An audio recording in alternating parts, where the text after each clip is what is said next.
goal is, if I can help people and each one teach one, boy, you have such a multiplied effect. And that's the beauty of what we did here. It wasn't just those people, it's their families, it's their friends, it's their children, it's their coworkers. You know, when you change, you touch everybody else around you.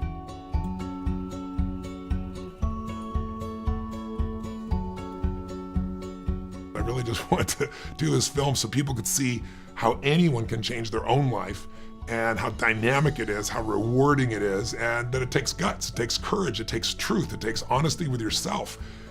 But that there are processes you can take yourself through that literally will transform every aspect of your life. And my hope is that the film will produce a hunger in people to say, I won't settle. You know, most people in life settle.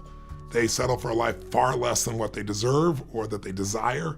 And in the beginning of our life as a young person, we have these big dreams and goals, and then we all have massive disappointments. And what it does is, over the years, it puts a weight on people until pretty soon they don't dream that big anymore, and they tolerate it. And I always tell people, you get what you tolerate. You get what you tolerate in yourself.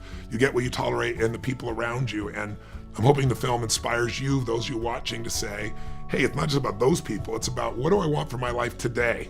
You know, who do I want to become? What do I want to give? What do I want to deliver? What do I want my life to be about? And an environment like this wakes you up so you're no longer sleeping, gets you to feel fully alive, and also connects you to people who will be dear friends and people that you'll love from all over the world, who will tell you the truth, not to try to call you on it, but because they respect and love you sincerely. Next point is, it's necessary. Let me hear you say it's necessary.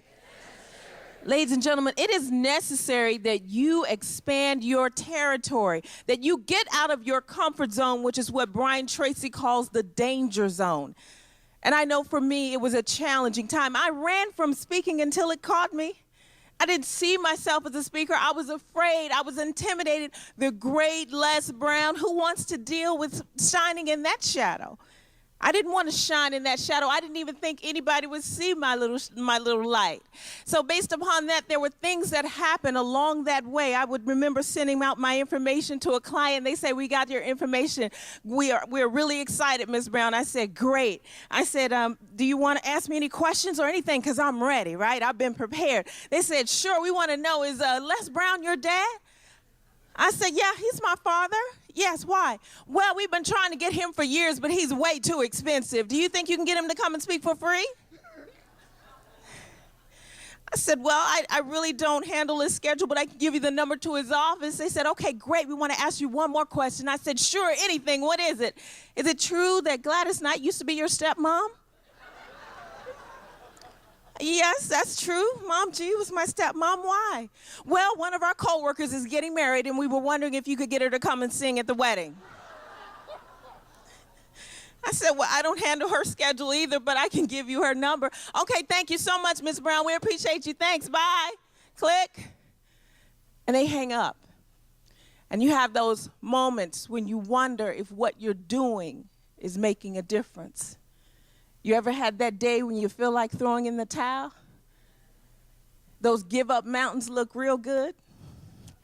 And on that time, during that time, you've got to find a way to go within. And it's necessary that you expand your territory and raise your mind in such. Hello world, it's Billionaire Carter in the flesh, billionairecarter.com. As always, want to put something productive on your mind. Just want to say something brief to you. You know, when you know you're not where you want to be in life, and you know you're doing the best that you can with what you have to work with, you know, find ways to, you know, to be a blessing to someone else, you know.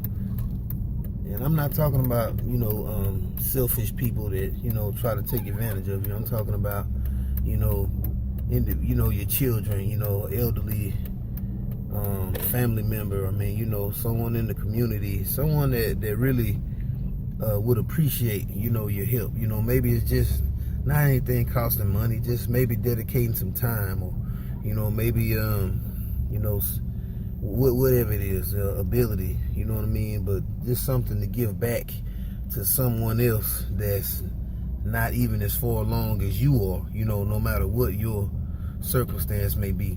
And I challenge you to find out, you know, how much further along you'll get by having appreciation for where you are right now. And, you know, having an attitude of gratitude, an attitude of gratefulness and thankfulness, you know. And you'd be surprised the doors that begin to open. It's not anything magical, you know, necessarily, but what starts to happen is that when you begin to make things happen for others, it's a law that's no different than gravity that, you know, starts turning the wheel for the same thing to happen for you. It's Billionaire Carter in the flesh. BillionaireCarter.com. We'll talk soon.